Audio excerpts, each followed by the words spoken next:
I'm going to show you one amazing technique to stop your paper warping and drying out in watercolour. Let's get started. So for those of you that would like access to sketch outline, they are available on my Patreon membership. Just click the link in the top right hand corner or the link in the description below and it will give you more details. So once you've drawn your picture, wet the back of your painting, and you need to have a surface that is not absorbent. I'm using some sticky back paper here that I've got on a board. So that's the back of my watercolour painting. I'm going to flip it over and wet the front. So really give it a good soak with a large brush. It's important that you paint on a non-absorbent surface so it doesn't dry out the painting.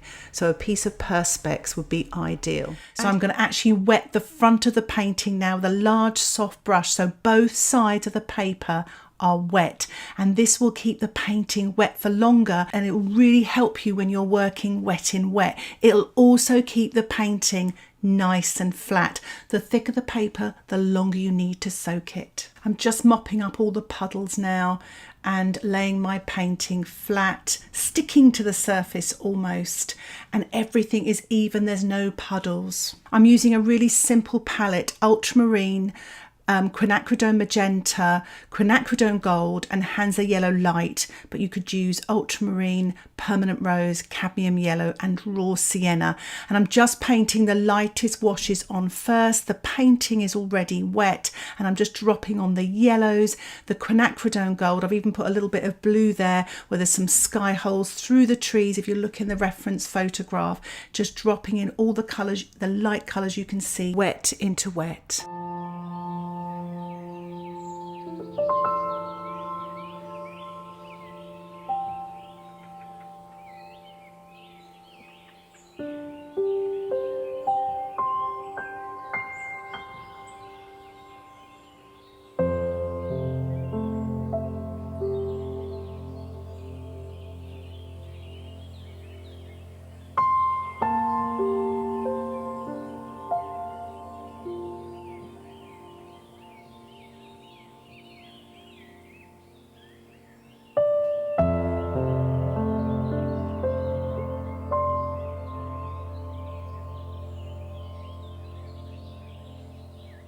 Using a size 10 round brush, I added some ultramarine to the yellow just to paint some lighter, limey sort of green colours, damp into wet. I'm now using a little bit of the Quinacridone Gold with a tiny touch of blue, painting damp into damp almost.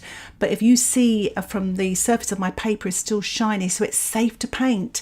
I've had loads of time to paint here, so it really is great if you wet the back of your paper and then the front. It gives you so much longer to work, especially if you're a beginner.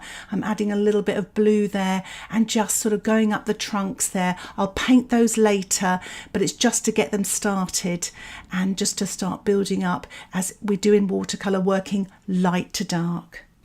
I'm just sponging in some creamy paint now. That's the yellow and the blue with a natural sponge, but you can use a synthetic sponge as well. It's just to create some texture, and this is damp into damp.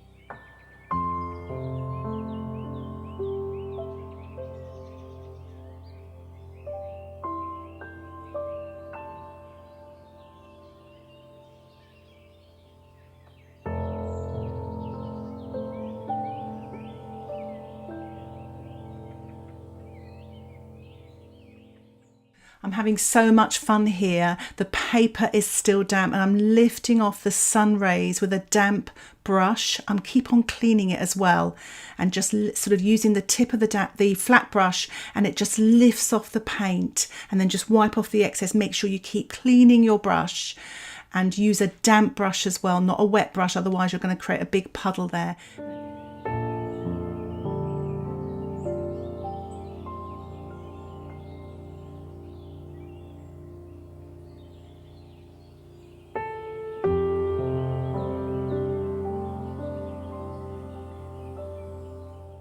believe it or not, the painting is still damp, it's still workable, the shine is still there, and I'm using my size 6 brush to paint in some really dark greens in this sort of shadow area on the left here, working damp into damp. I've mixed up Ultramarine, the Quinacridone Magenta and the Quinacridone Gold, but you could use Ultramarine Permanent Rose and raw sienna and just paint these little marks in damp into damp, and you can also do that if you don't have a sponge. So I really hope you found that helpful. My painting's actually dried off now. I actually did sprinkle some salt as well onto the damp surface, and then I allowed it to sort of dry off naturally, and then I blow dried it just to make sure I got the painting really dry. And I'm just building up now the dark sort of thing. I don't want it too dark in this light, sort of almost like a tunnel, isn't it? That's sort of that lovely light in the distance there. So I'm just putting a little bit of green around that using my size 6 brush, and now I'm sponging in some darker green, ultramarine and yellow, just here and there. Remember, you don't want to lose your light in your watercolour, so I'm just tapping very gently.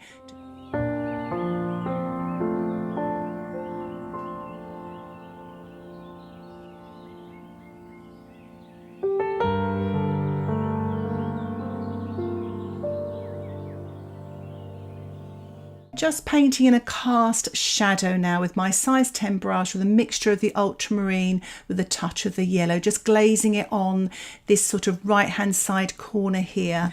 And now I'm using my size 6 brush and I'm just painting this first tree trunk on the right here, wet on dry, using a mixture of the blue, the pink and the Quinacridone Gold. Really dark and juicy. It's lovely how you can get these variety of colours just using these primaries. I'm just scratching off the right hand side where you can just see a little bit of the sunlight on the edge, and I'm painting in the next tree here as well, wet on dry.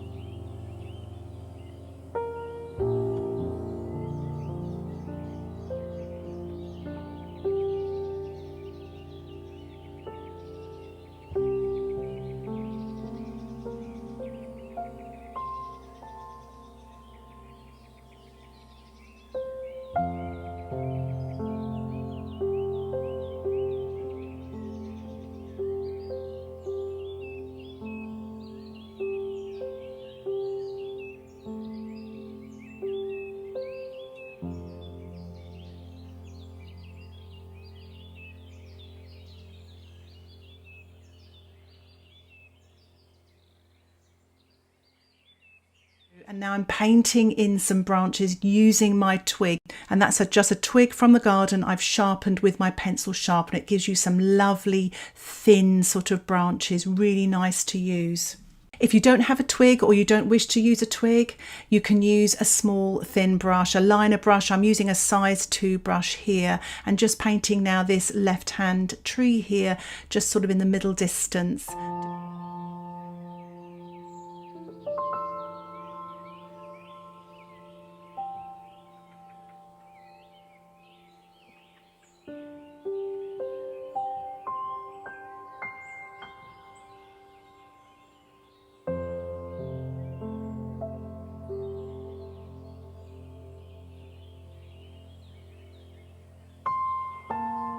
Just actually painting just pure yellow on top there. Sometimes if you lose your light, you can actually just get yellow straight from the tube. And I'm painting this with my size 10 brush, damp into damp, just here and there, just to create a little bit more yellow light, which there is so much of it in the photograph. And I just want to finish off with some little darks and details and a little bit of light here and there.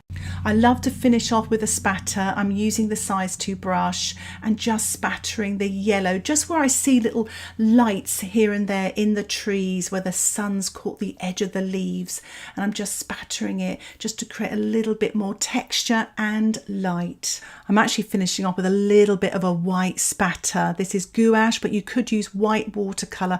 I'm using the size 6 and just really just picking out little places where I can see some really lovely light areas to finish off. And here is the finished painting. I really hope you found this tutorial helpful in stopping your paintings from drying out too quickly by wetting the back, which also stops that warping and makes painting washes so much easier.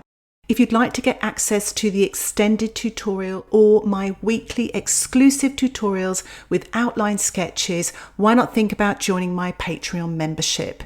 Details about the membership can be found in the description below, directly below this video.